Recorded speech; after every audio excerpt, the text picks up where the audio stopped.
നാരായണായ നമ നാരായണായ നമ നാരായണായ നമ നാരായണായ നമ നാരായണ സകല സന്താപനാശന ജഗന്നാഥ വിഷ്ണു ഹരേ നാരായണായ നമ.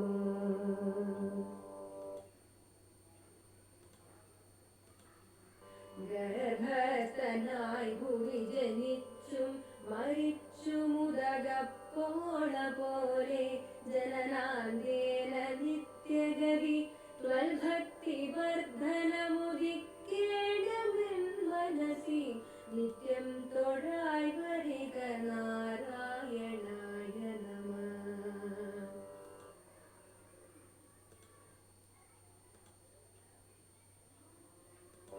നാരായണായ നമ നാരായണായ നമ നാരായണായ നമ നാരായണായ നമ നാരായണ സകല സന്താപനാശന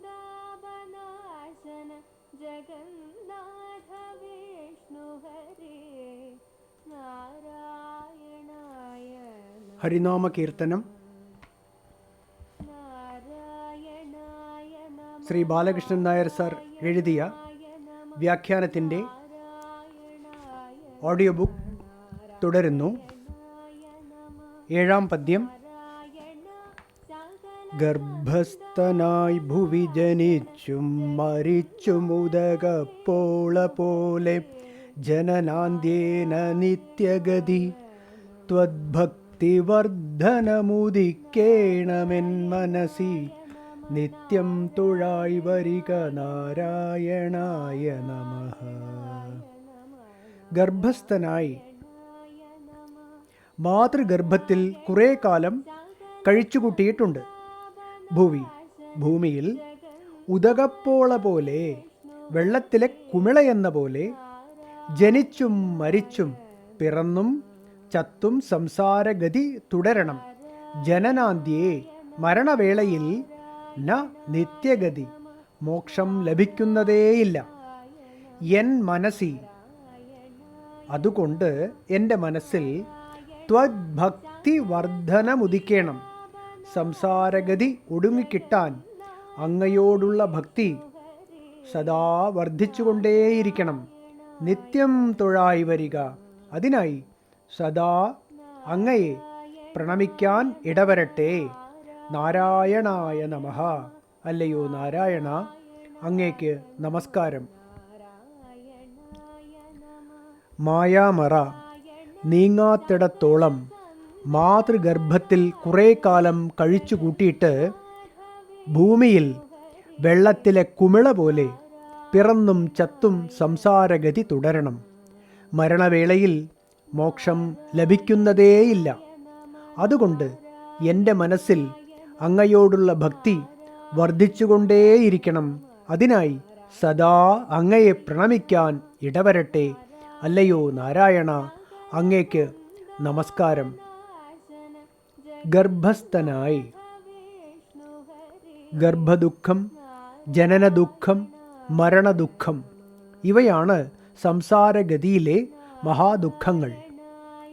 അന്തഃക്കരണമാണ് ജീവൻ്റെ സൂക്ഷ്മശരീരം. സൂക്ഷ്മശരീരത്തോടു കൂടി ജീവൻ പ്രാണനെ ആശ്രയിച്ച് മാംസാസ്ഥിമയമായ സ്ഥൂല ശരീരം വിട്ടിറങ്ങിപ്പോകുന്നതാണ് മരണം. ഒരിക്കൽ കൂടി വായിക്കാം. സൂക്ഷ്മ ശരീരത്തോടു കൂടി ജീവൻ പ്രാണനെ ആശ്രയിച്ച് മാംസ അസ്ഥിമയമായ സ്ഥൂല ശരീരം വിട്ടിറങ്ങിപ്പോകുന്നതാണ് മരണം. ഇങ്ങനെ ഇറങ്ങിപ്പോകുന്ന സൂക്ഷ്മ ശരീരം പ്രാണനിയന്ത്രണത്തിന് വിധേയമായി ക്രമത്തിൽ സങ്കല്പസാമ്യം കൊണ്ട് കർമ്മബന്ധമുള്ള ഒരു പിതാവിൻ്റെ സൂക്ഷ്മ ശരീരത്തിൽ കടന്നുകൂടുന്നു. ഇങ്ങനെ ഇറങ്ങിപ്പോകുന്ന സൂക്ഷ്മ ശരീരം പ്രാണനിയന്ത്രണത്തിന് വിധേയമായി ക്രമത്തിൽ സങ്കല്പസാമ്യം കൊണ്ട് കർമ്മബന്ധമുള്ള ഒരു പിതാവിൻ്റെ സൂക്ഷ്മ ശരീരത്തിൽ കടന്നുകൂടുന്നു. അങ്ങനെ പിതൃബീജം വഴിയായി മാതാവിൻ്റെ ഗർഭപാത്രത്തിൽ പ്രവേശിക്കുന്നു. തുടർന്ന് ദിനം പ്രതി ആ ജീവൻ്റെ സങ്കല്പത്തിന് അനുരൂപമായ ശരീരം രൂപപ്പെട്ടു വരുന്നു. തുടർന്ന് ദിനം പ്രതി ആ ജീവൻ്റെ സങ്കല്പത്തിന് അനുരൂപമായ ശരീരം രൂപപ്പെട്ടു വരുന്നു. 5-ാം മാസത്തിൽ ജീവചൈതന്യം സ്പഷ്ടമായി സ്ഫുരിക്കും. തുടർന്ന് ഒരു ഘട്ടത്തിൽ തൻ്റെ കഴിഞ്ഞകാല ജീവിതഗതി മുഴുവൻ സ്മരണമണ്ഡലത്തിൽ കാണാറാകും. സമ്പാദിയോടുള്ള നിശാകര താപസന്റെ സംഭാഷണത്തിലൂടെ കിഷ്കിന്ധാകാണ്ഡത്തിൽ എഴുത്തച്ഛൻ ഇക്കാര്യം ഹൃദയസ്പൃക്കായി വിവരിച്ചിട്ടുണ്ട്. പൂർവജന്മങ്ങളും കർമ്മങ്ങളും നിജ സർവകാലം നിരൂപിച്ചു ദുഃഖിച്ചു ജാഠര വഹ്നിപ്രതപ്തനായി തത്കാരണങ്ങൾ പറഞ്ഞു തുടങ്ങിനാൻ. അനേകം യോനികളിൽ വിവിധ രൂപത്തിൽ പിറന്ന് എന്തെന്തു കർമ്മങ്ങളാണ് ഞാൻ ചെയ്തു തീർത്തത്. പുത്രധാരാദി ബന്ധുക്കളുമായുള്ള ബന്ധങ്ങൾ എത്ര കോടിയാണ് കഴിച്ചു കൂട്ടിയത്. കുടുംബഭരണത്തിൽ ആസക്തചിത്തനായി എന്തുമാത്രം ധനം ഞാൻ അന്യായമായി ആർജിച്ചു. എന്നാൽ അന്നൊന്നും വേണ്ട പോലെ ഭഗവാനെ സ്മരിക്കുകയോ നാമം ജപിക്കുകയോ ചെയ്തില്ല. അതിൻ്റെയൊക്കെ ഫലമാണ് ഞാൻ ഈ ഗർഭപാത്രത്തിൽ കിടന്നനുഭവിക്കുന്നത്. എന്നാണ് ഞാൻ ഇനി പുറത്തു വരിക? ഇനി ഞാൻ സത്കർമ്മങ്ങളേ ചെയ്യൂ, ദുഷ്കർമ്മമൊന്നും ചെയ്യുകയേയില്ല, സദാ ഭഗവാനെ സ്മരിക്കുന്നതാണ്.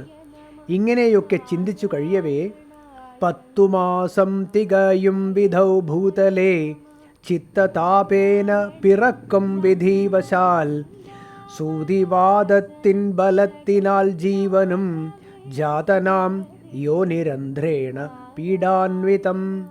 ഇതൊക്കെയാണ് ഗർഭാവസ്ഥ, ഗർഭവാസകഥ. ഈ ഗർഭദുഃഖത്തിന് കർമ്മമല്ലാതെ മറ്റെന്താണ് കാരണം? ഈ ഗർഭദുഃഖത്തെ മനസ്സിലോർത്തുകൊണ്ടാണ് ആചാര്യൻ ഗർഭസ്ഥനായി എന്ന പദ്യത്തിൽ പ്രയോഗിച്ചിരിക്കുന്നത്. ഭുവി ജനിച്ചും മരിച്ചും ഉദകപ്പോള പോലെ. ജനിച്ചാൽ മരിക്കും, മരിച്ചാൽ ജനിക്കും. ഇത് അനിവാര്യമായ ജീവിത നിയമമാണ്. ഏതെങ്കിലും രൂപത്തിൽ ഇന്ന് നിലവിലുള്ള ഒരു പദാർത്ഥത്തിന് ആത്യന്തികമായ നാശം സാധ്യമല്ല. രൂപഭേദം മാത്രമേ സാധ്യമാവൂ. ബോധവും മനസ്സും ദേഹവും ഇന്ന് നിലവിലുണ്ടെങ്കിൽ ഏതെങ്കിലും രൂപത്തിൽ അവ നാളെയും നിലനിൽക്കുക തന്നെ ചെയ്യും. ഇവിടെ വെറും രൂപപരിണാമങ്ങളെ ഉദ്ഭവമായും നാശമായും ഭ്രമിക്കുന്നതുകൊണ്ടാണ് എല്ലാ ദുഃഖങ്ങളും വന്നുചേരുന്നത്. നേരെ മറിച്ച് ഒരേ വസ്തു തന്നെയാണ് ഇങ്ങനെ നാനാരൂപത്തിൽ പ്രത്യക്ഷപ്പെട്ടു മറയുന്നതെന്നും രൂപങ്ങളുടെ ആവിർഭാവ തിരോഭാവങ്ങൾ വസ്തുവിന് അണുപോലും കൂടുതലോ കുറവോ ഉണ്ടാക്കുന്നില്ലെന്നും ഉള്ള വാസ്തവം അനുഭവിച്ചറിയാൻ കഴിഞ്ഞാൽ ഭയമൊക്കെ നീങ്ങുന്നതാണ്. പൂർണ്ണമായ വസ്തു സാക്ഷാത്കാരം കൊണ്ടേ ഇത് സാധ്യമാവും. വെള്ളത്തിൽ തിരകളും കുമിളകളും ഉണ്ടായി മറയുന്നു. തിരകളും കുമിളകളും കേവലം വെള്ളത്തിലെ രൂപഭേദങ്ങൾ മാത്രമാണ്. അറിവില്ലാത്ത ഒരു കുട്ടിക്ക് തിരകളും കുമിളകളും ജനിക്കുന്നു, മരിക്കുന്നു എന്നൊക്കെ തോന്നാം. എത്ര തിരകളും കുമിളകളും ഉണ്ടായി മറഞ്ഞാലും വെള്ളത്തിൻ്റെ അളവിനോ സ്വരൂപത്തിനോ മാറ്റമില്ലെന്ന് തീർച്ചയാണല്ലോ. ഇതുപോലെ പ്രപഞ്ചത്തിലെയും വസ്തുസ്ഥിതി ബോധ്യമുള്ളയാൾ ഇവിടെ എന്തൊക്കെ സംഭവിച്ചാലും അശേഷം കുലുങ്ങുന്നില്ല. അല്പം മാത്രം അറിയുന്നവൻ സദാ ജനന മരണ ഭ്രമത്തിൽ പെട്ട് ഉഴലാൻ ഇടവരുന്നു. ഈ അജ്ഞാനികളുടെ കാര്യമാണ് ശങ്കരഭഗവത്പാദർ ഭജഗോവിന്ദ സ്തോത്രത്തിൽ ഇങ്ങനെ വിവരിക്കുന്നത്. പുനരപി ജനനം പുനരപി മരണം പുനരപി ജനനീ ജഠരേ ശയനം ഇഹ സംസാരേ ബഹുദുസ്താരേ കൃപയാ പാരേ പാഹി മുരാരേ. വീണ്ടും ജനനം, വീണ്ടും മരണം, വീണ്ടും മാതൃഗർഭത്തിൽ ശയനം. സംസാരത്തിൻ്റെ മറുകര എത്തുക പ്രയാസമാണ്. ഭഗവാൻ തന്നെ കാരുണ്യപൂർവം രക്ഷിക്കേണ്ടിയിരിക്കുന്നു. അജ്ഞതയുടെ ഫലമായ ഈ ദുഃഖ അനുഭവത്തെയാണ് ആചാര്യൻ ഭുവി ജനിച്ചും മരിച്ചും ഉദകപ്പോള പോലെ എന്ന് വിവരിച്ചിരിക്കുന്നത്. ജനനാന്ത്യേ ന നിത്യഗതി. മനുഷ്യജന്മം സഫലമാകണമെങ്കിൽ ഈ ജീവിതത്തിൽ മരണത്തിനു മുമ്പ് ഞാൻ ജനിച്ചിട്ടില്ലെന്നും മരിക്കുകയില്ലെന്നും ഉറപ്പുവരണം. ഞാൻ നിത്യമുക്തമായ ആത്മാവാണെന്നും ദേഹം വസ്ത്രമെന്ന പോലെ എനിക്ക് സ്വീകരിക്കുകയോ ഉപേക്ഷിക്കുകയോ ചെയ്യാവുന്ന ഒരു ഉപകരണം മാത്രമാണെന്നും ഉറപ്പുവരണം. ദേഹം ഉപേക്ഷിക്കുന്നതിന് മുൻപ് ഈ ഉറപ്പ് വന്ന ആളാണ് ജീവൻ മുക്തൻ. ജീവൻ മുക്തി നേടി ദേഹത്തെ മൺകട്ട പോലെ വലിച്ചെറിയാൻ കഴിയുന്ന ആളാണ് ധീരനെന്നത്രേ ഭാഗവത മതം. ഭാഗവതത്തിൽ വിതുരർ ധൃതരാഷ്ട്രരോട് പറയുന്നത് നോക്കുക. ഗതസ്വാർത്ഥമിമം ദേഹം വിരക്തോ മുക്തബന്ധനഃ അവിജ്ഞാത ഗതിർജഹ്യാത് സവൈ ധീര ഉദാഹൃതഃ. ശ്രീമദ് ഭാഗവതം 1:13-25. 1-ാം സ്കന്ധം 13-ാം അധ്യായം 25-ാം ശ്ലോകം. സത്യം സാക്ഷാത്കരിക്കാനുള്ള ഉപകരണമാണ് മനുഷ്യദേഹം. ആ സ്വാർത്ഥം നേടിക്കഴിഞ്ഞ ശേഷം വിരക്തനായി കർമ്മബന്ധത്തിൽ നിന്നും മോചിച്ച് ഈ ശരീരത്തെ അറിയാതെ ആരുപേക്ഷിക്കുമോ അയാളാണ് ധീരൻ. ഒരിക്കൽ കൂടി വായിക്കാം. സത്യം സാക്ഷാത്കരിക്കാനുള്ള ഉപകരണമാണ് മനുഷ്യദേഹം. ആ സ്വാർത്ഥം നേടിക്കഴിഞ്ഞ ശേഷം വിരക്തനായി കർമ്മബന്ധത്തിൽ നിന്നും മോചിച്ച് ഈ ശരീരത്തെ അറിയാതെ ആരുപേക്ഷിക്കുമോ അയാളാണ് ധീരൻ. ഇത് സാധിക്കാത്തവർ മരണവേളയിൽ അനേകം മമതാബന്ധങ്ങളിലും ലോകചിന്തകളിലും പെട്ടുഴലുന്നു. വസ്തുവിചാരം ചെയ്യാതെ ശാരീരിക സുഖഭോഗങ്ങളിലും ധനതൃഷ്ണയിലും കുടുംബഭരണത്തിലും മാത്രം കാലം കഴിച്ചു കൂട്ടുന്നവർ മരണത്തെ നേരിട്ടു കണ്ടാലും കാണാൻ കൂട്ടാക്കുന്നില്ല. അവർക്ക് മോഹങ്ങൾ സാധിക്കാൻ വീണ്ടും ജനിക്കേണ്ടിയിരിക്കുന്നു. അതുകൊണ്ട് ഈ ജന്മത്തിൻ്റെ അന്ത്യത്തിൽ പോലും നിത്യഗതി വരുന്നില്ല. ഇക്കാര്യമാണ് ജനനാന്ത്യേ ന നിത്യഗതി എന്ന ഭാഗത്തിൽ വെളിവാക്കിയിരിക്കുന്നത്. ത്വദ്ഭക്തിവർദ്ധനമുദിക്കേണമെൻ മനസ്സി നിത്യം തൊഴായി വരിക. ഗുരുമുഖത്തു നിന്നും വസ്തുസ്വരൂപം ഗ്രഹിച്ച ശേഷം ജഗദാശ്രയമായ ആ നിത്യവസ്തുവിൽ പരമപ്രേമം വന്നു ചേരുന്നതാണ് ഭക്തി. നിഷ്കളങ്കയായ ഭക്തി ലോകമോഹങ്ങളിൽ നിന്നും ചിത്തത്തെ അകറ്റി ശുദ്ധീകരിക്കുന്നു. തുടർന്ന് ആത്മാവായി വർത്തിക്കുന്ന ജഗത് സത്യം ശുദ്ധചിത്തത്തിൽ വ്യക്തമായി പ്രകാശിക്കാൻ തുടങ്ങുന്നതോടെ സിദ്ധാന്തപരമായി അറിയപ്പെട്ടിരുന്ന വസ്തു അനുഭവ രൂപത്തിൽ പ്രകാശിക്കാൻ തുടങ്ങുന്നു. നിരന്തരമായി സത്യസ്വരൂപ സ്മൃതി അഭ്യസിച്ചാലേ ഭക്തിയും തത്വബോധവും കൈവരൂ. അതുകൊണ്ടാണ് ആചാര്യർ ഭക്തി വർദ്ധിക്കണമെന്നും അതിനായി ഭഗവാനെ നിത്യം തൊഴാൻ ഇടവരണമെന്നും പ്രാർത്ഥിച്ചിരിക്കുന്നത്. അനന്യഭക്തി, നിരന്തര സ്മരണം ഇവയാണ് തത്വബോധം കൈവരുത്തുന്നതെന്ന് കണ്ടുവല്ലോ. സഗുണമായിട്ടായാലും നിർഗുണമായിട്ടായാലും നിരന്തര സ്മരണ ഉറച്ചു കിട്ടണേ എന്ന് പ്രാർത്ഥിക്കുകയാണ് അടുത്ത പദ്യത്തിൽ. Audio book തുടരുന്നതാണ്.